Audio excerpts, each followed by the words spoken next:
Hello and welcome to Health Professional Radio. I'm your host, Neal Howard. Thank you so much for joining us today. March is Colon Cancer Awareness Month. In studio with us today, we have returning guest Dr. Jerald Wishner. He's co-director of the Institute for Robotic and Minimally Invasive Surgery and director of the Minimally Invasive and Colorectal Surgery Program at Northern Westchester Hospital. Joining him is another returning guest, Mrs. Gina Neri. Discovered that she was suffering with colon cancer within days of discovering that she was pregnant with her third child. These two have come together, and they've got a fascinating story about technology and hope. Thanks for coming in, both of you. Thanks very much for having us. Now, Gina, when you were here with us before, we talked about you being diagnosed with colon cancer almost simultaneously as discovering that you were pregnant with your third child. A devastating diagnosis, to say the least, but not a deal breaker. Talk about your diagnosis with cancer. I was 39 years old, and it was 2015, the day after Easter. I had one instance of rectal bleeding, and that instance of rectal bleeding scared me enough. And I went to my primary care doctor, who then took some rule-out testing, including a pregnancy test, and luckily, as a precaution, sent me to a gastroenterologist. And then he performed a sigmoidoscopy, and we found the tumor. Now Dr. Wishner... And found out I was pregnant. And found out you were pregnant, yeah. Now, Dr. Wishner, you're co-director of the Institute for Robotic and Minimally Invasive Surgery. Gina is pregnant, and she's got colon cancer.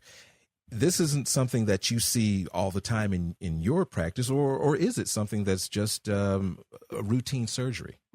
No, quite the opposite. In 25 plus years of practice, this combination, I've never seen this before. Now, we do see cancer in pregnant patients. Normally it would be breast cancer, which poses its own set of problems, but obviously it's not in the abdominal, cavity close to the uterus. And we'll find ourselves from time to time taking an appendix out or a gallbladder out from a woman while they're pregnant. But for the most part, we used to think of colon cancer as a disease of older patients. And, that's changing now as we're starting to see it in younger and younger patient population. But this is the first time I've, come across a patient who was pregnant and had colon cancer at the same time. Discussed this with many of my colleagues at the time as well. And really no one I spoke with had ever encountered a case like this. That's not to say it hasn't happened. We know it's happened. It's just extremely unusual. So when it came to the initial consultation between you and Gina, it seemed, sometimes it's hard enough to get the conversation started, especially when there's something as rare as this going on about how to move forward. The sense of urgency must have been overwhelming. Yes. Normally with colon cancer, you have a sense of urgency, but you have the time to do things right and take the proper steps and collect the proper information. But certainly in this particular case, because the tumor was in the part of the colon that was directly behind the uterus, the bigger the uterus would get, the more problematic that would be. And once Gina decided that it was critical to her to do everything she could to not only help herself, but to save her developing, her growing child, we made the decision just to proceed along those lines and get things going as quickly as we could. Now, you said once Gina decided, Gina, was this an immediate decision, or was there a process that led you to this decision to have the type of surgery that we're going to talk about momentarily? No, there was a decision process going on. I met with Dr. Wishner first, and then I went through a slew of other doctors and consulted with them. And my husband and I definitely discussed this several times. And I had actually scheduled the surgery with another doctor first, but the thing is that doctor had told me that termination was necessary and inevitable. So I canceled everything, and I went back to Dr. Wishner, and we discussed further detail the Da Vinci robotic assisted surgery, and it was at that point in time that I was convinced that I was going to stay with Dr. Wishner and that I was going to have robotic-assisted surgery. Dr. Wishner, the Da Vinci method of minimally invasive colorectal surgery, is this something that has been developed there at Northern Westchester Hospital, or is this something that you've become an expert in, not necessarily the developer of? Sure. So although we're not, the robot was developed by Intuitive Surgical, which is probably the leading company in surgical robotics. In fact, this is the only robotic surgical platform approved in the United States to do this type of surgery. And this was developed out in California. We're currently on the fourth generation of the robot, the XI system, which is the one we use now and the one we used in Gina's case.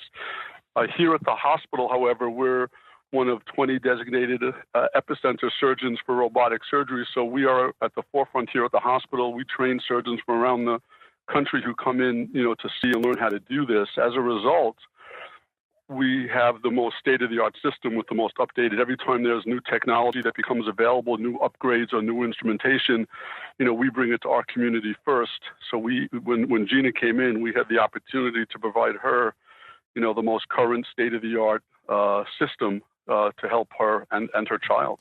Now, Gina, talk just a bit about your journey through surgery, recovery, as it relates to the cost effectiveness of it. Is this something that if someone finds themselves in your position or the position that you were in, how much support is there out there for such an advanced technology to be effective? Well, I think that first you have to know about robotic-assisted surgery. And I think more and more people are learning about having surgery performed through this procedure. But I think people initially hear, oh, you had robotic surgery. I think some people think that a robot performed a surgery. So I think first and foremost, there needs to be awareness that there is this particular option out there, a robotic-assisted surgery, meaning a surgeon is performing it with the machine.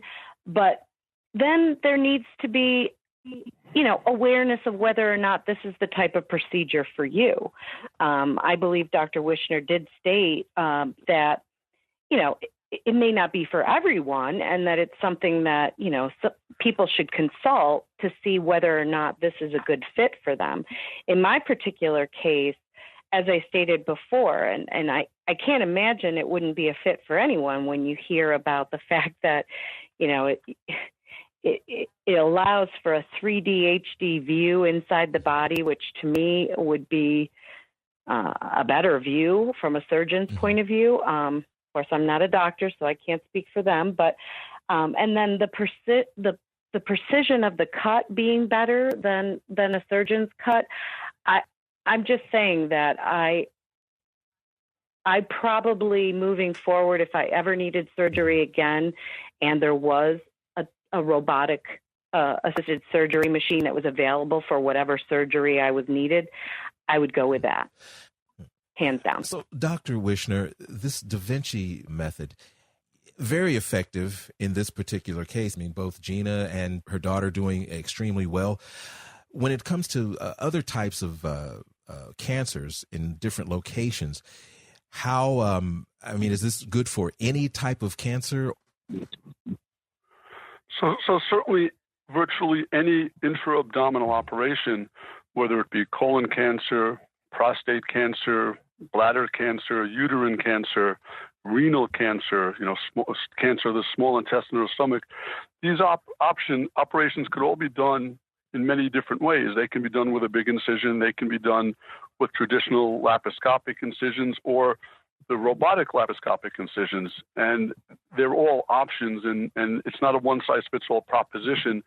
That being said, as the technology has evolved, we're finding more and more patients are candidates for it. And in my practice, I'm at the point now where better than 90% of the abdominal surgery I do is done with a robotic-assisted approach because, as Gina pointed out, you see so much more clearly. You get a much better image and you get a 3D image rather than looking at a regular flat TV screen. And the level of precision, instead of just putting kind of straight sticks in that open and close like a scissors or a clamp or a pliers, it's like putting tiny little hands inside of the patient. And at the end of the day, seeing much more clearly and being much more precise can only be a good thing when we're talking about something as important as surgery. So more and more, the vast majority of things we do in the abdomen can now be done robotically. Gina, as far as your hospital stay, were you in there as long as you expected to be, or were you surprised at how long you were in there, or were you told prior to being admitted that you were going to be there for a certain period of time?